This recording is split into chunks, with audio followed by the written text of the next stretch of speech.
Hola, hola. Buenas tardes, amigos y amigas. ¿Cómo están?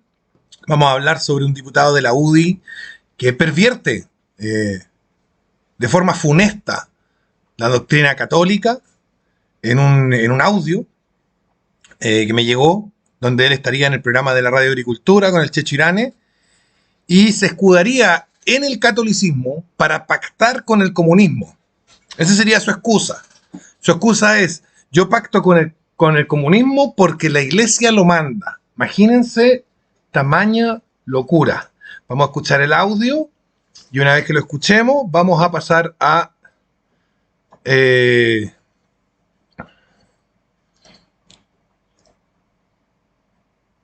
comentarlo un poco. ¿Ah? Y además vamos a hablar de que, además de usarlo como excusa, cae en herejía modernista al plantear, ¿no es cierto?, al plantear a la Iglesia Católica como una institución humana, sabiendo que la Iglesia Católica, sabemos que la Iglesia Católica es una institución divina fundada por Dios mismo cuando estuvo en la tierra. Jesucristo fundó la Iglesia Católica. No es una institución humana, es una institución divina, es el cuerpo místico de Jesucristo. Pero bueno, escuchemos lo que dice el, el diputado. Este es el señor diputado. Aquí está. Él, como medio pariente de Paralelo 33, ¿cierto? Pariente de Rodrigo Penafreta. Vamos a escuchar lo que dice y vamos a ver qué onda. Vamos a ver qué onda sus declaraciones. Yo soy, y ustedes no lo saben, y para los que no lo sepan, de los auditores lo digo abiertamente, yo soy una persona muy cristiana, soy profundamente creyente.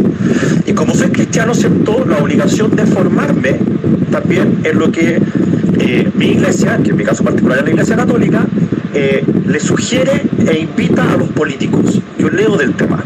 Desde León XIII en 1891 en adelante hay un montón de escritos, documentos, encíclicas que le dicen a los políticos qué es lo que tienen que hacer. Y la invitación es, desde la perspectiva cristiana, la invitación... Antes no, ¿ah? Antes no.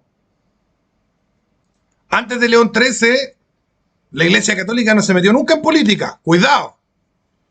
Pasó 1900 años preocupado de otras cosas y de pronto dijo, oye, metámonos en política. León XIII fue como un innovador. Nunca se le ocurrió a la Iglesia Católica hablar de política. O sí. O sí. ¿Mm? Vamos a ver qué sigue. ¿Qué es lo que según él la Iglesia Católica manda en política? Es la siguiente, y yo te voy a decir frases que son casi textuales. La invitación es a no sospechar de las intenciones del adversario, de no... A ver, dice la invitación es a no sospechar de las intenciones del adversario. ¿Qué es lo que nos dice el Tribunal del Santo Oficio en su declaración del 1 de julio de 1949? ¿Mm? Nos dice que cualquier persona que colabore de cualquier forma con el comunismo está excomulgada de la iglesia, con los comunistas. Cualquiera que apoye a los comunistas en su labor propagandística, cualquiera que apoye a los comunistas en su labor partidaria, cualquiera que, obviamente, por lo mismo, llegue a acuerdos con los comunistas que beneficien la causa comunista en algún sentido, está, está excomulgado, ipso facto. ¿Mm? Dice textual, la parte de la excomunión dice, todo aquel que colaborara de algún modo con la causa comunista, incurrirá ipso facto como apóstata de la fe en el momento en que usted ayuda, aunque sea un poquitito a los comunistas, aunque en el momento en que usted llegue a un acuerdo con los comunistas, aunque sea pequeño, usted ipso facto está apostatando de su fe, está rechazando la iglesia, está dejando de ser católico. Lo dice el Tribunal del Santo Oficio, no lo digo yo. Hoy en día llamado Corporación por la Doctrina de la Fe, Congregación por la Doctrina de la Fe. Dice ipso facto significa en el momento, en el instante que lo hace. En la excomunión reservada de modo especial a la sede apostólica. De hecho, por acá lo tenía en latín, no sé dónde lo dejé. Ya, no importa. Volvamos al tema. Entonces, él dice que la iglesia lo llama a no sospechar de las intenciones de los otros cuando yo le muestro con los documentos de la iglesia, como son las resoluciones del Tribunal Supremo del Santo oficio. El Tribunal Supremo del Santo Oficio es el que está encargado para determinar quién es católico y quién no es católico, dependiendo de si sigue o no sigue la doctrina de forma correcta. Y si uno incurre en herejía o en una apostasía ipso facto, como este señor ha incurrido, porque está en un partido, y me imagino que él también participó, siendo diputado, del acuerdo por la paz y la nueva constitución, que participó del acuerdo de la nueva constitución de ahora, que participó de otro tipo de cosas, acuerdos con Partido Comunista y partidos con ideologías similares a las del comunista. Por lo tanto, estaría apostatado este señor, habría apostatado de la fe.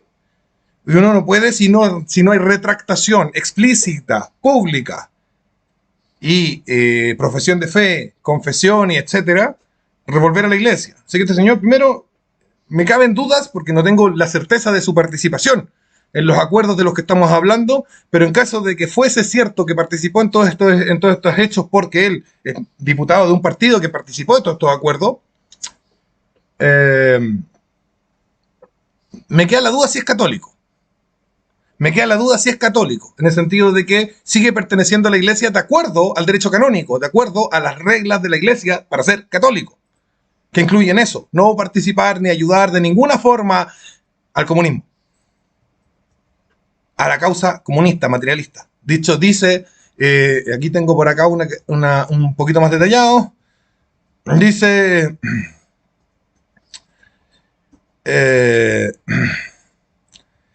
de acuerdo con los principios, el comunismo es materialista y anticristiano, y sus jefes, aunque de palabra digan algunas veces que ellos, esto está dentro de la resolución, que ellos no combaten la religión, sin embargo, de hecho, con la doctrina y con las obras se muestran enemigos de Dios, de la verdadera religión y de la iglesia de Jesucristo. Sigamos escuchando a este hombre. Que el mundo está dividido entre buenos y malos, a jamás renunciar al diálogo, aun cuando es... Eso, a ver, efectivamente, pero eso es lo que está haciendo la iglesia cuando dice que el mundo no está dividido entre buenos y malos. Lo que está diciendo es que todos tienen la posibilidad de salvarse, de que cualquiera puede ser convertido. Dice la iglesia que no existe el maniqueísmo, que no existe la sustancia del mal como equivalente a la sustancia del bien, que no existe una lucha eterna entre el bien y el mal como fuerzas equivalentes, sino que el bien, que es Dios, es todopoderoso, ya ganó, su victoria es final y total, y el mal es patético, impotente y actúa solo con permiso de Dios cuando Dios ve una ventaja en permitirle actuar al mal.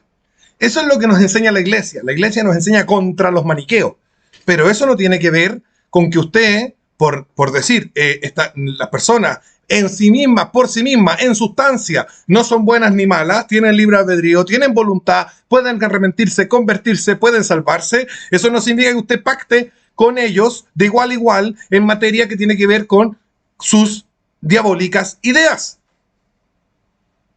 Eso no es lo que dice la iglesia, es lo que eso nunca lo ha enseñado la iglesia, nunca lo ha enseñado la iglesia. Y cuando la iglesia habla de diálogo, cuando la iglesia habla del debate apologético, cuando la iglesia habla de predicar y cuando la iglesia habla de convertir, siempre recalca y ha recalcado en sus concilios dogmáticos, desde los primeros, desde el concilio de Jerusalén en adelante, concilio de Jerusalén que está en la Biblia, y para adelante todos los concilios, con excepción del Concilio Vaticano II, que no es dogmático, que es pastoral, y que por lo tanto es solo un consejo, no es obligatorio seguir el Concilio Vaticano II, como los demás sí es obligatorio seguirlo, dice que no se puede plantear esta discusión, esta conversación, desde un punto de vista de la igualdad.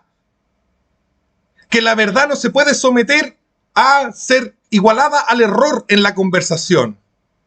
Que quien predica la verdad católica predica la verdad universal, la verdad única, y el que no predica la verdad católica predica una verdad, predica una mentira, predica un error, predica una equivocación. Y no existiendo una equivalencia, no siendo iguales el error y la verdad, no debe existir igualdad en la discusión, no debe existir una equidistancia, no debe existir una indiferencia.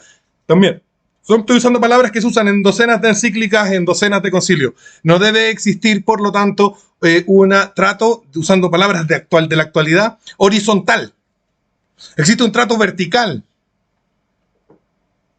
Existe un trato vertical, una estructura vertical desde la cual la iglesia, que es columna y baluarte de la verdad, y eso está en la Biblia, la iglesia que es columna y baluarte de la verdad, discute con quien no es la iglesia. Y el católico discute con quien no es católico desde una posición de superioridad, no desde una posición de igualdad. Nunca en igualdad de condiciones y circunstancias. Nunca se le reconoce al error igual sustancia que a la verdad. El diálogo, por lo tanto, tiene que ver con convertir al otro, traerlo a la verdad. ¿Qué es lo que nos dice Pablo? Traerlo a la verdad, sacarlo del error. El diálogo no tiene que ver con conversar y llegar a acuerdos. No existe un punto medio entre el bien y el mal. Si no es bien, es mal. No existe un punto medio entre la verdad y el error, entre la verdad y la mentira. No puede existir. No puede existir. La tradición filosófica de la iglesia lo deja clarísimo. No puede existir un punto medio entre la verdad y el error. Y quien predica el error no llega a un diálogo de acuerdos con el punto medio con aquel que predica la verdad. Se le predica la verdad a quien predica el error, y quien predica el error debe convertirse. Y por eso se dialoga, por eso hay debate apologético, para predicarle la verdad a quien está en el error y sacarlo del error. Esa es la idea. Punto. Fin de la historia.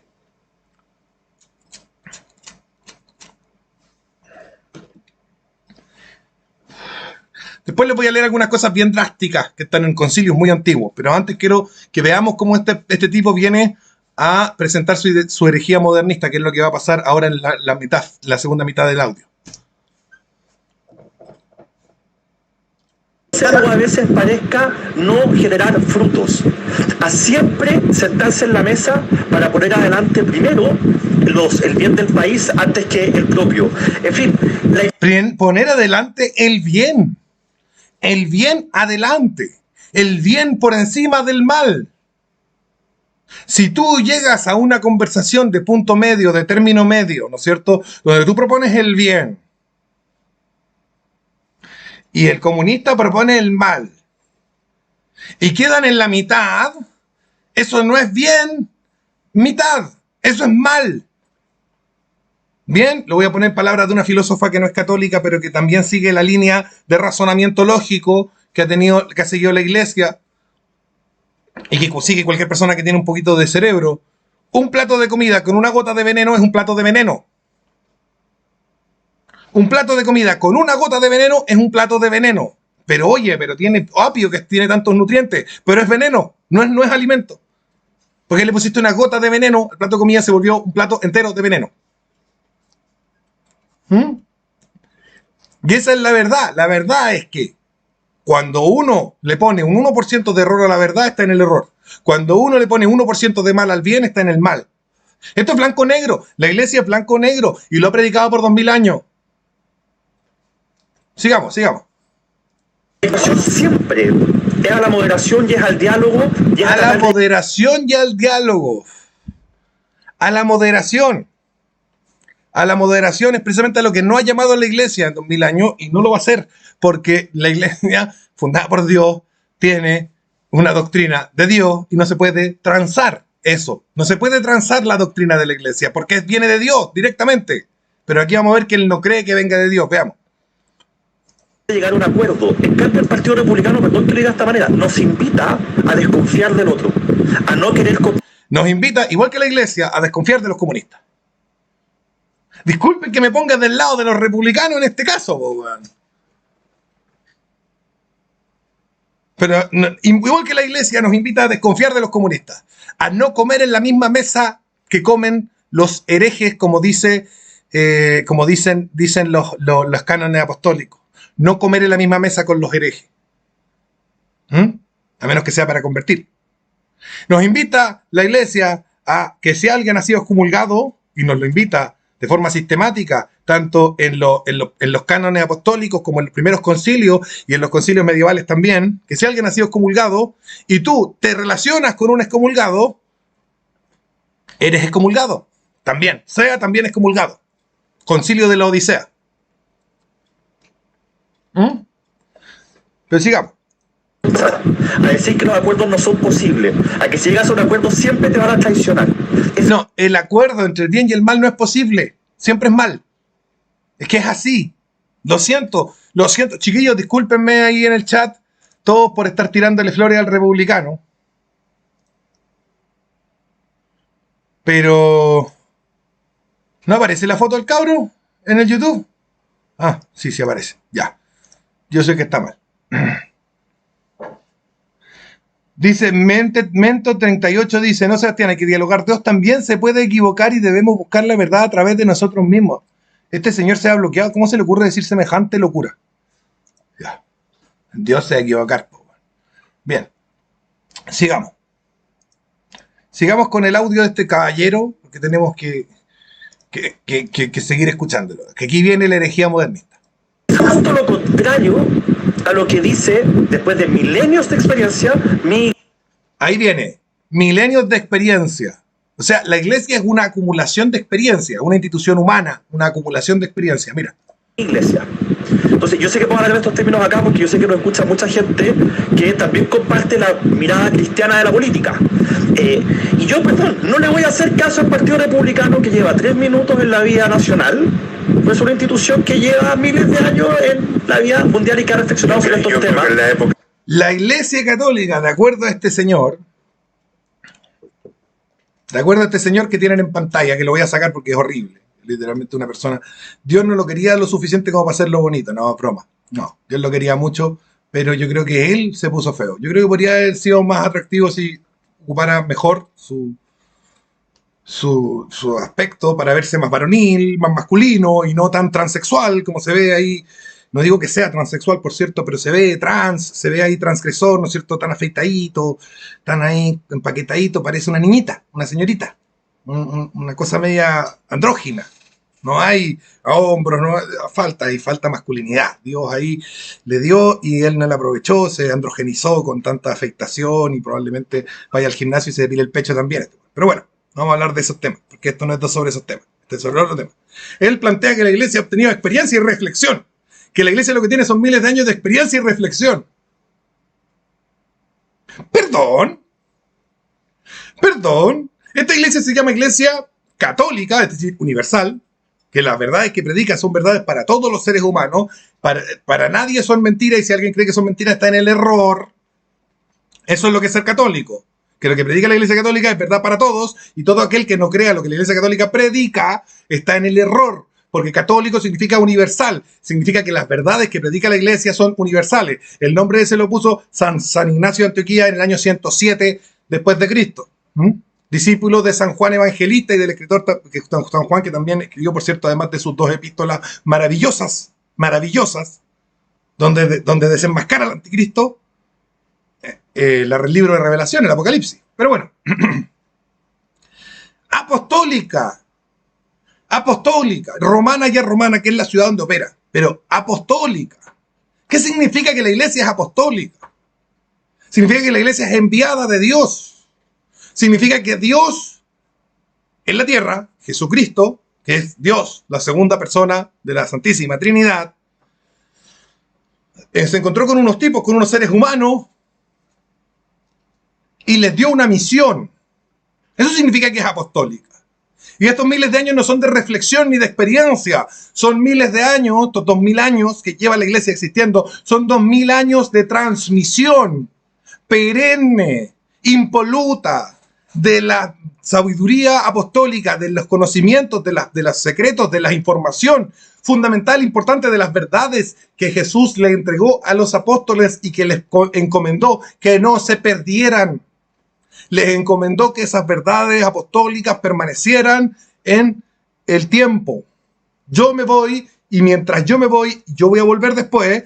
Mientras yo me voy, cuando yo vuelva, ustedes tienen que seguir diciendo lo mismo. No reflexionando. La iglesia no es una institución creativa de análisis de la sociedad. No. La iglesia es una institución que transmite para permanecer, como dice la Biblia, columna y baluarte de la verdad, transmite permanentemente las verdades que Dios le transmitió a los primeros apóstoles, que son los primeros 12. y que posteriormente ellos transmitieron a otros y a otros y a otros y a otros y a otras, y eso llega hasta nosotros en el catecismo, llega hasta nosotros en el derecho canónico, llega hasta nosotros en los concilios, llega hasta nosotros en el sacerdocio. Y ese es el problema, ahí está la falla, en el sacerdocio. Porque hay tanto cura comunista y jesuita, de demócrata cristiano, que está excomulgado ipso facto, no son católicos. Ese sacerdote catecúmeno que vimos de la quinta región cuando fueron las elecciones, que decía que bueno que ganaron los comunistas, en el momento que dijo eso, está excomulgado de la iglesia, está excomulgado de Roma, no está en comunión con Roma, y por lo tanto, como consecuencia, si da una hostia, o sea, si consagra una hostia, no está Jesús ahí, es pan nomás. No hubo transustanciación, no puede haber transustanciación porque ese sacerdote está excomulgado. Los comulgó la iglesia con una bula papal. No, se excomulgó a sí mismo. Eso es lo que nos dice el Tribunal del Santo Oficio. Quien apoya a los comunistas se excomulga a sí mismo. Y van los fieles a confesarse a esa parroquia que lo que están haciendo, ese sacerdote no está actuando in persona Dei, recibiendo la confesión, porque ese es un sacerdote que no puede dejar de ser sacerdote, es un sacramento que imprime carácter, pero ha dejado de ser parte de la iglesia. Ha perdido su autoridad apostólica para perdonar pecados, que se encuentra en Juan 20:21, ¿no es cierto? Tal como el Padre me envió a mí, así yo los envío. A quienes les perdonéis los pecados les quedan perdonados, y a quienes les remitáis los pecados les quedan remitidos. ¿A quién le da Dios eso? A los apóstoles. Bueno, ¿qué es lo que nos dicen los apóstoles? ¿Qué es lo que nos dicen los apóstoles en 1949? La Congregación por la Doctrina de la Fe, que se llama Tribunal de Santo Oficio, hasta hace poco se llama Tribunal de Santo Oficio. Da lo mismo, es un nombre. Son los curitas que están encargados de ver quién es y quién no es. De verdad. Nos dice, en el momento, ipso facto, o sea, ahora ya, yo apoyo a los comunistas. Un momento y ¡pum! Estoy fuera de la iglesia. He quedado fuera de la iglesia. Inmediatamente. He apostatado yo mismo. Y no le transmiten esto a las personas, no le transmiten la verdadera doctrina católica, sino que le transmiten inventos, Karl Rahner, no sé qué.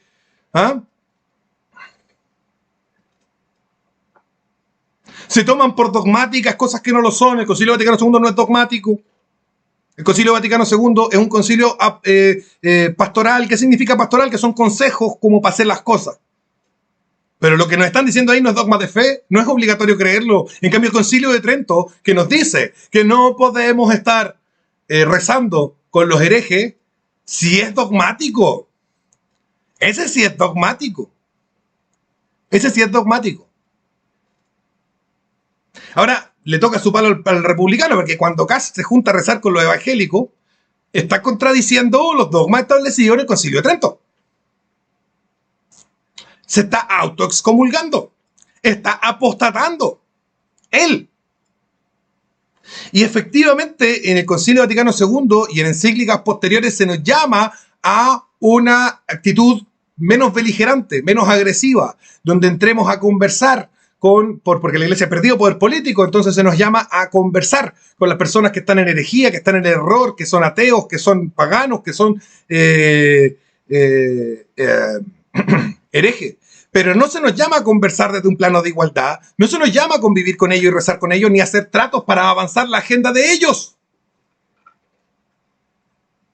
A lo que se nos llama es a tener una actitud más suave, una actitud menos agresiva, menos beligerante, para poder convertirlo, para poder hacer lo que Pablo nos dice en su carta, sacarlos del error, mostrarles la verdad. Ese es el amor. Ámense los unos a los otros como yo los he amado, dice Jesús. ¿Cómo nos amó Jesús? Nos mostró la verdad. Él es la verdad. Y se mostró ante nosotros. ¿Qué tenemos que hacer nosotros? Amar a los demás como Jesús nos amó. Mostrarle la verdad a los demás. Ese es el amor. No es una discusión donde yo tengo la verdad, tú no, pero entonces para no pelear llegamos al medio. No. Porque eso no es lo que manda la iglesia. ¿Que se puede malentender? Claro que se puede malentender. Los últimos concilios, las últimas encíclicas, bulas, etcétera, se pueden malentender. Pero sabiendo que no son dogmáticas, que los dogmas de la iglesia permanecen firmes, entonces sabemos que estas recomendaciones, estos consejos, tienen que ser sometidos a la autoridad dogmática. Partimos de la base de que nosotros tenemos la verdad, de que la verdad no se contamina con el error. Y luego entramos a conversar. Conversamos desde ese punto, desde esa posición. No conversamos desde una posición de igualdad. No conversamos para llegar a un acuerdo, un trato entre ser mitad católico, mitad evangélico. No. Conversamos para que el evangélico vuelva a la iglesia que fundó Jesús. Para eso conversamos. No conversamos para ser mitad comunista, mitad propiedad privada. Conversamos para traer al comunista de vuelta a la verdad, que es la propiedad privada. Verdad transmitida directamente por Dios a los hombres. No robarán, no desearán los bienes del prójimo. El mismo León XIII dice, para cualquier solución que se le ocurra a cualquiera para resolver el problema de la gente pobre, tiene que recordar lo siguiente: no se debe tocar la propiedad privada. Es sagrada, no se toca. Hands off. Lo del otro es sagrado. ¿Qué significa sagrado? Que no se toca. ¿Qué significa que no se toca? No robarás, dice el Señor. No codiciarás los bienes ajenos, dice el Señor. Entonces, entre la propiedad privada, que es verdad, transmitida directamente por Dios a los hombres, y el robo, que es el comunismo, no hay un acuerdo posible. Si hay diálogo, si hay conversación, oye, mira tú, ven aquí, yo estoy en la verdad, tú estás en el error, te lo demuestro, te lo explico, te enseño, te predico. Por supuesto que lo hago. Pero no, eso no es un acuerdo donde quedamos mitad comunismo, mitad propiedad privada, porque eso no existe. Eso es todo comunismo. Igual que no existe mitad bien, mitad mal, es todo mal. No existe mitad verdad, mitad mentira, es todo mentira. No existe mitad verdad, mitad error, es todo error. O es la verdad, el bien, propiedad privada, justicia, o es injusto, malvado, mentira, error. Es así. Es así. Le voy a poner otro ejemplo de la filósofa esta que es atea, pero que sigue la misma línea de razonamiento hasta cierto sentido, y dice, si un juez va y juzga a la gente, y todas las veces, todos los días que va y juzga a la gente en su juzgado, y los juzga todos de acuerdo a la ley y de conforme a derecho, y siendo una persona consciente y honesta y honrada, etcétera, y un día la mafia le ofrece 10 millones de dólares por hacer un juicio distinto al de su conciencia, al de la ley y al de la verdad, y él hace ese juicio distinto. Ese juez es ¿cuánto por ciento corrupto? 100% corrupto. Es un juez 100% corrupto. Oye, pero hizo 7.000 juicios de forma honesta, sí, pero hizo uno donde recibió unos millones de dólares por parte de la mafia y es un juez 100% corrupto. Igual que el plato con una gota de veneno, el plato de comida es 100% veneno. Es así. Es así. Es tal cual. Y para terminar de forma cristiana, vamos a volver a ponerlo en pantalla, recemos por el diputado. Recemos por el diputado para que se dé cuenta de su error, para que se dé cuenta de su apostasía, para que se dé cuenta de su herejía. Y vuelva a las verdades de la fe. Y se obtenga, se haga un look más masculino también, ¿no es cierto? Se corte un poco más el pelo. De repente se puede dejar un poquito de barba. Si no quiere, no, la barba no es obligatoria. Un bigote así, bien hecho, bonito, sí, puede ser. Porque el diputado no puede andar así como yo, ¿no es cierto? Yo soy youtuber. Pero puede, ¿no es cierto?, hacerse un bigotito, cortarse el pelo más cortito, hacer un poquito de trabajo físico para que le crezcan los hombros, para que le salga mandíbula. Pero bueno, eso. Con respecto al tema del Partido Republicano, creo yo que en el sentido de que están ahí en la línea de no dialogar con los buenos, con los malos, digamos, no dialogar con los malos porque los malos no están dispuestos a volverse buenos, y ese es el único diálogo posible con los malos es, oye, te invito a ser bueno, no quiero, bueno, ya no hay diálogo, eso es todo. Obviamente se argumenta y todo lo demás, pero no hay una posibilidad de diálogo con el malo donde llegáis a un acuerdo con el malo. ¿Qué es eso de un acuerdo entre el bien y el mal? No existe. El bien tiene que aplastar y someter al mal y convertirlo en bien. Eso es lo que nos enseña nuestra iglesia. No somos una iglesia maniquea. El mal no es poderoso y no tenemos que reconocerle poder alguno. Así que volviendo al tema del Partido Republicano, que están en lo correcto en esto, quiero decirles lo siguiente, chiquillos, porque se acerca la fecha. Yo sé que mucha gente de ustedes están en el Partido Republicano, se inscribieron. Sé que deben haber varios que están en el Partido Republicano viéndome en este momento, que verán este video después. Yo sé que todos los guanes que la llevan el Partido Republicano son unos amarillos culiados y en realidad valen pico y son republicanos. O sea, el nombre ya está. En el nombre ya está que son republicanos. Una mierda. Una mierda. Republicano, una mierda. ¿Quién podría apoyar la república a esta altura? Después de 200 años de fracaso sistemático de la república. Pero bueno, ahí está, el Partido Republicano. En vez de ser partido monárquico y ser un partido decente, Partido Republicano. ¿Mm? ¿Ah? Partido, familia, rey y iglesia. O partido Dios, familia y el rey. ¿Ah? Como decía, familia, fueros, leyes viejas, ¿cómo era el de los carlistas? Fueron leyes viejas, no me acuerdo cómo era. Bueno, no importa. Esos son causas católicas. Eso de defender la república, no hay nada menos católico que defender la república. Pero la república implica la igualdad de los sujetos, ¿no es cierto? Todos somos miembros de la república, ciudadanos. Entonces, la república tiene inserto dentro de sí ya la idea de que el padre no tiene autoridad sobre el hijo. Y eso ya, partiendo por ahí, ya es anticristiano de base. Totalmente contrario al cristianismo. Ni siquiera los evangélicos deberían ser republicanos. Porque república significa que somos todos iguales ciudadanos y entonces los papás no pueden mandar a los hijos. Y eso no es lo que manda Dios. Ahora, hasta el Partido Republicano está en este momento en unas elecciones internas. Se está eligiendo como directiva, no sé bien qué es, ¿vale? Y está en la lista del Antonio Arroyo. Ustedes saben que a mí el Antonio Arroyo me cae bien. Me que es un amarillo y una huevonao, todo lo demás, pero me cae bien el Antonio Arroyo. Y el Antonio Arroyo está levantando una lista contra la lista del amarillo del cast, que no está el cast a la cabeza de su lista, pero es su lista, la otra lista, ¿vale? Déjenme recordar acá cuáles son las dos listas para cómo se llaman, para que voten por la lista del Arroyo. ¿Por qué? Porque, bueno, votar por la lista del Arroyo no va a arreglar el mundo, no soluciona nada, pero bueno, por lo menos va a tener un partido republicano un poquito más entretenido y volar a correr un poquito la ventana de Overton a la derecha, al punto que dejemos de tener puros partidos de extrema izquierda, del republicano para adelante, y empezamos a tener algún partido de derecha. Alguno. Lista 1. UMOVE. Así se llama, lista 1. Así que me votan por la lista 1 porque el Arroyo es huevonado, pero es lo mejor que hay. Así que si son del republicano, yo no soy del republicano, pero si están en el republicano, votenme por el Arroyo. ¿Ya?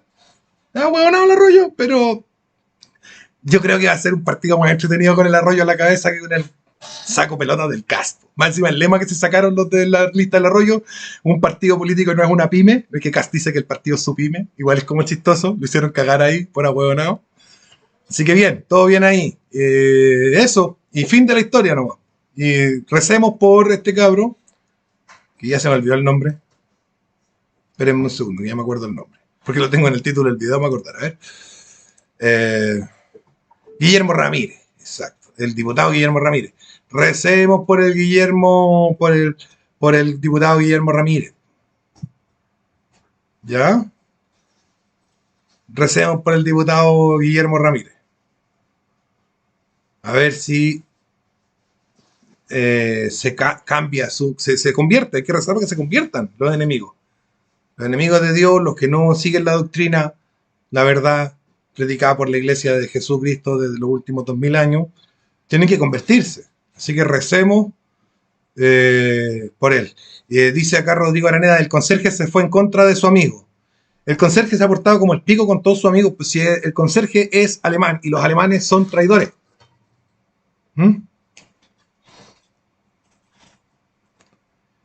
Dicen yo voy al partido de Lexi. Bueno, los que estén en el republicano voten por la lista 1, que es la del Arroyo. Sé que el maricón Johannes no lo apoya porque el conserje es así, porque el conserje es traidor.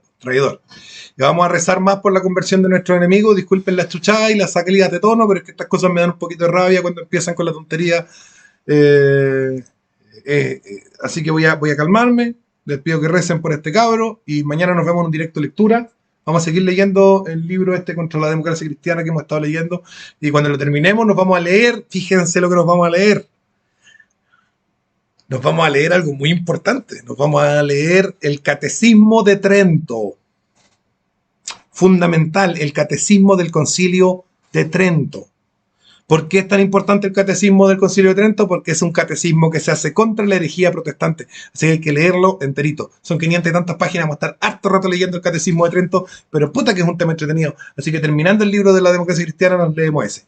Y eso, y un saludo, y me disculpo por haber estado tanto rato ausente, he estado convaleciente, me hicieron una cirugía menor. No voy a contar de qué, pero estoy bien. Y ya mañana, yo creo que mañana pasado vuelve el programa, el canal en funciones normales. Chao, chao.